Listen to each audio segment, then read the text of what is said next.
Jorge Mario Bergoglio, sumo pontífice de la Iglesia Católica bajo el seudónimo de Francisco, ha fallecido tras complicaciones severas en su salud después de estar internado desde mediados de febrero en la clínica Gemelli de Roma por una bronquitis que derivó en neumonía.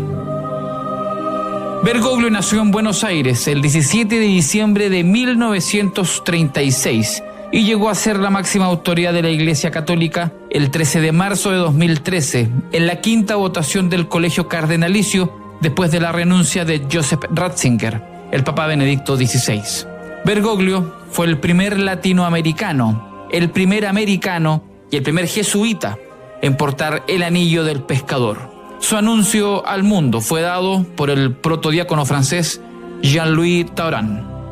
Habemus Papam, eminentissimum ac reverendissimum Dominum Georgium Marium, Sancte Romani Ecclesiae Cardinalem Bergoglio, qui sibi nomen imposuit Franciscum.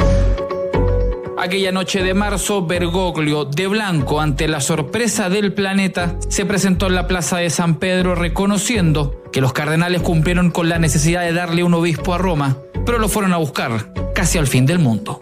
Fratelli e sorelle, buonasera.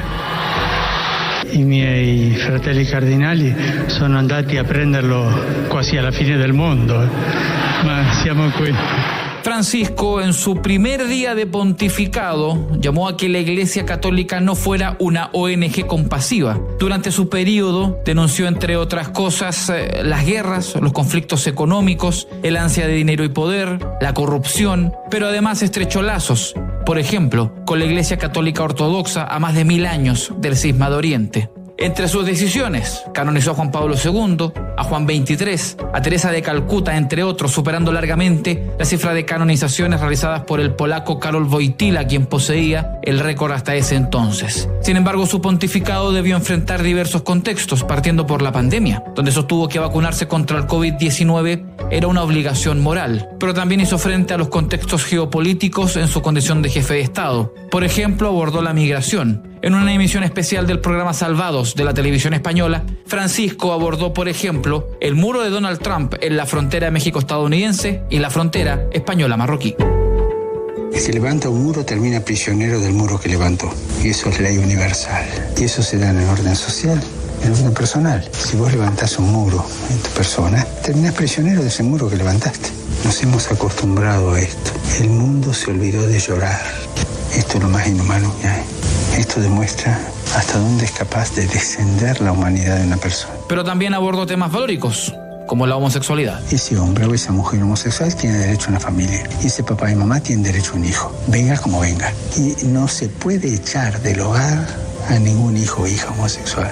Yo sé que para la concepción social de mucha gente esto es duro, es doloroso de aceptar, pero es la realidad de la vida. Pero en la misma entrevista, Francisco recomendó llevar a niños a salud mental en caso de síntomas raros. Cuando la persona es muy joven, muy pequeña, y empieza a mostrar síntomas raros, ahí conviene ir, y yo dije psiquiatra. En ese momento te sale la palabra que te sale hablando en un idioma que no es el tuyo, ¿no? Y no, de ir a un profesional, a un psicólogo, que más o menos vea a qué se debe eso. ¿Qué pasó? Los medios publicaron, el Papa manda a los homosexuales al psiquiatra, y no vieron lo otro. Y eso es, no sé, mala entraña, ¿no? Mientras tanto, en conversación con el medio argentino Perfil en el año 2023, Jorge Bergoglio se refirió al aborto. Yo la entendería a ella en su desesperación, pero también sé que no es lícito eliminar una vida humana para resolver un problema. ¿Es lícito alquilar a alguien que la elimine? La respuesta es tuya, no es mía. Y también habló de las guerras. 12 años que estoy diciendo, estamos viviendo la tercera guerra mundial a pedacitos. Siria hace 13 años que está en guerra. Yemen hace 10 años o más que está en guerra. Los Rohingya de Myanmar están gitaneando desde hace años. Hay guerra por todos lados. Desde que terminó la Segunda Guerra Mundial, no se dejó de pelear hasta ahora. No sé hasta dónde se llegará esto, pero sí ciertamente que ya está todo el universo en guerra, ¿no? Pero también Bergoglio abordó los desafíos internos de la Iglesia Católica en los nuevos tiempos. Por ejemplo, en lo que respecta al rol de las mujeres.